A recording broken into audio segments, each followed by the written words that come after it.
I'm Dr. Matt Archer. I'm a chiropractor. I'm here in my office in Nevada City, California. I'm releasing this video at about the same time as my book, The Protocol for Health: 7 Unexpected Solutions.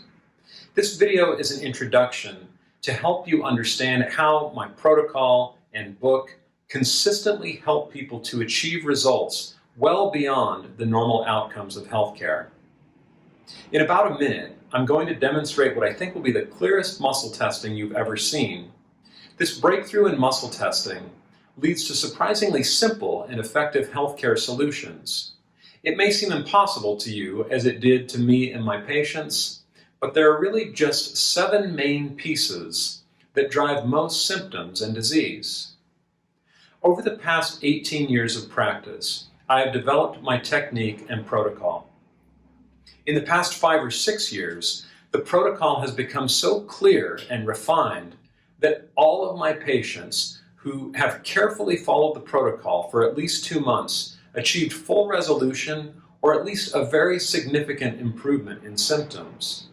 This includes people with the full spectrum of health issues, from autoimmune conditions to low back pain, from terrible digestive issues to migraines, from Lyme's disease or crippling menstrual cycles.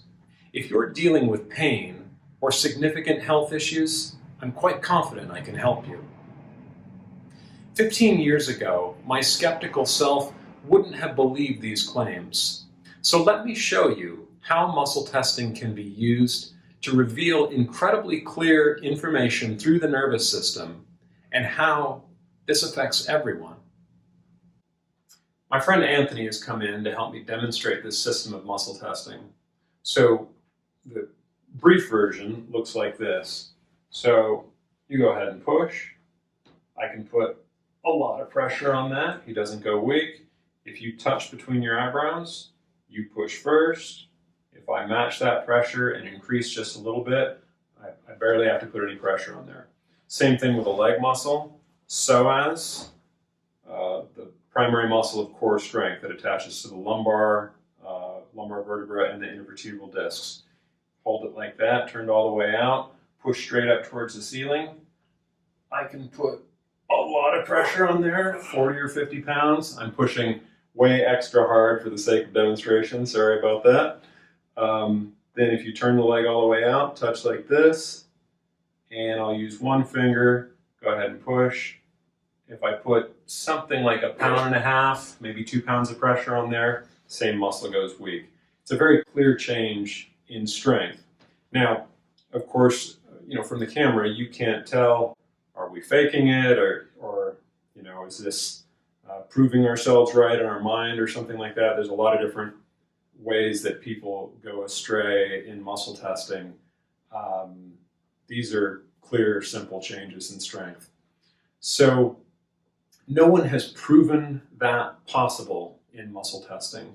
I think I know why. I think that's part of what I want to work on in the future, is how to actually prove that. But what really matters is that with muscle testing that's that clear, we don't chase down peripheral issues that don't particularly matter, but we really get to causative primary issues. The key in healthcare is knowing what are the few key things that you really need to focus on that are really going to make a difference and get you the results, get you better health. So I need to back up and explain what's up with this reflex point. It turns out everyone weakens to this reflex point when we clear 8 factors that interfere with that. So at the initial appointment, the first time I see a patient, it takes a couple minutes to at least temporarily clear those factors so that any muscle in the body, we can see the difference of strong versus weak when a patient touches this point. By 2 or 3 weeks into care, most patients just weaken to that point right off the bat at the beginning of the appointment. Now, so starting at the first appointment, once a person weakens to this point, this psoas test is one of the first tests that I'll do. because most people have weak psoas muscles on both sides of the body because of the presence of chronic intestinal infection, something living in the gut that shouldn't be there. It could be yeast or bacteria or giardia or parasites of some sort. Most of the time, I don't actually know what the pathogen is that's present. We just get to see the pattern of muscle weakness. There's some other reflex points that go along with that condition, and then we get to see that the muscle weaknesses and the reflex points clear basically instantaneously when a person tastes the supplement that we use to clear intestinal infection. It only clears temporarily when they taste it. If the patient then takes that supplement consistently for about 20 days, then when they stop those enzymes, the weakness doesn't come back. And so that clears muscle weaknesses. As I said, the psoas will be weak. The tensor fasciae lata muscle will also be weak with intestinal infection. If you push up and out to the side, that's an unbeatably, stick with it. Yeah, that's an unbeatably strong muscle. If you touch in between your eyebrows, you push first, push strong. If I barely increase pressure, that's weak. If he had intestinal infection, we'd see that weakness. Intestinal infection is why there's so much confusion around the gut microbiome. Why probiotics and fermented foods and L-glutamine and all these different Band-Aid solutions are attempts to boost or balance or improve or help the gut microbiota in one way or another. What I see is that you really don't have to do any of that if you just clear chronic intestinal infection, which can be done with 20 days of some special digestive enzymes taken between meals. Then you digest that thing out of the intestine. That's the first of the 7 solutions in my book. It's all described, and the enzymes that I use is all there in the book. So that piece is huge. It clears, it gets to the cause of some of the most confusing health issues of our times. This intestinal infection is what causes leaky gut or allows food proteins to get into the blood before they've been broken into smaller amino acids. And then the immune system responds to that, and so there's inflammation and there's reactions to foods. Those food proteins in the blood that shouldn't be there have to be filtered out of the blood, and that's the job of the liver. If the liver is constantly filtering large food proteins, then our ability to clear environmental toxins and pesticides and excess hormones and our own metabolic waste, all of that's compromised. And when the liver is overworked and compromised or stressed in that manner, the pectoralis sternal muscles that have a neurologic association with the liver will also be weak. We test those this way. Elbow locked straight, turn all the way, pull towards this hip. Unbeatably strong. Whereas if you touch like this, and again pull towards here, if I increase pressure just a little bit, that's clearly weak. So these patterns of muscle weakness, they illustrate this interface between muscles with particular organs and glands. And so clearing these internal weaknesses clears these muscle weaknesses. When there's muscle weakness like this on the front of the body, then the opposing muscles, the upper trapezius and the rhomboids, will be tight and contracted in compensation. When the psoas and the TFLs are weak, the low back muscles, the quadratus lumborum and into the glutes and the hamstrings, will be tight and contracted. This pattern drives most back pain. The results that we get with back pain are so consistent because once you clear this pattern, any other additional factors are pretty easy to identify and clear with this technique. The trickier part is how to keep it from coming back, which involves strengthening stomach acid, which involves the ability to adequately absorb zinc in a useful form where it actually gets into the tissues, and then a person can make more effective stomach acid themselves. That's all part of that first solution of the book. Identifying and clearing chronic intestinal infection is pretty much where I start with people, while helping them to get started on a good diet and simple exercise that all works well with that. That's all the other pieces of the protocol.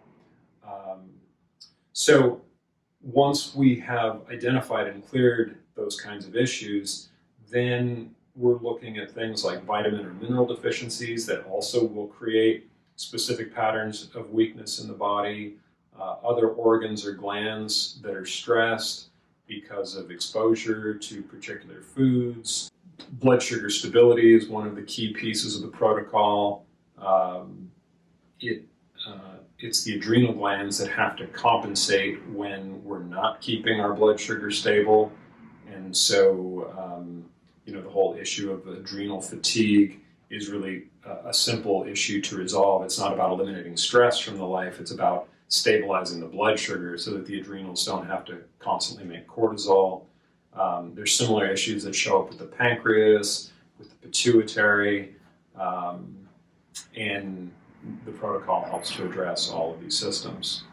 Once we have addressed these kind of global issues in the body that relate to weaknesses of organs or glands or deficiencies or things like that, then if there's any pain remaining in the body, like from an old muscle injury, it becomes very easy to test every muscle that crosses that joint. So, for instance, if he was having shoulder pain, we might start by testing the 4 muscles of the rotator cuff. So, supraspinatus muscle, if you push up and out to the side, clearly strong. If that was weak, go ahead and touch like that, push up and out, then it'd be quite easy to beat like that. Supraspinatus muscle has a neurologic association with the pituitary. Corn particularly affects the pituitary. If he has a sensitivity to corn, if he had eaten corn in the last 4 or 5 days, we'd see this weakness of the supraspinatus muscle. It's hard to heal a shoulder issue if your supraspinatus is chronically weak because you have a sensitivity to corn and you're always being exposed to corn. We'd also test the teres minor. If you push out against his hand, clearly strong. If the thyroid was stressed, then the teres minor muscle would be weak. Stress thyroid either results from exposure to soy when someone is sensitive to soy, or iodine deficiency. He doesn't eat soy, he takes a kelp supplement that's got naturally occurring iodine in it. So we find strength in the teres minor. Subscapularis, also the rotator cuff, push against this hand, has a neurologic association with the heart. If he was deficient in magnesium, we'd see weakness of the subscapularis. Teres infraspinatus is the last rotator cuff muscle that we didn't test, but similar test for that. And then we'd go through the bigger muscles of the chest. We test the pecs and the deltoids, lats, biceps, triceps, and maybe some of the muscles on the backside of the shoulder as well. So with this approach, we can go through any muscle injury.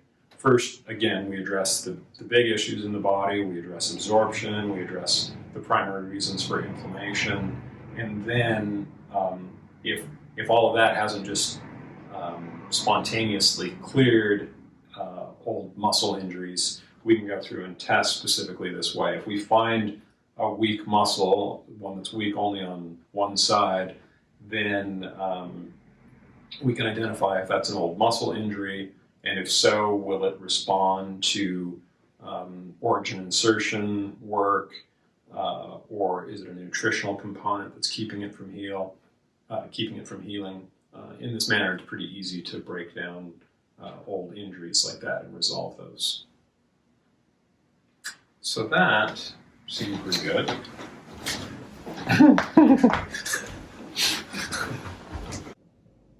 Thanks for checking out my video. I'll be doing more of these in the future that go into more detail of the 7 solutions.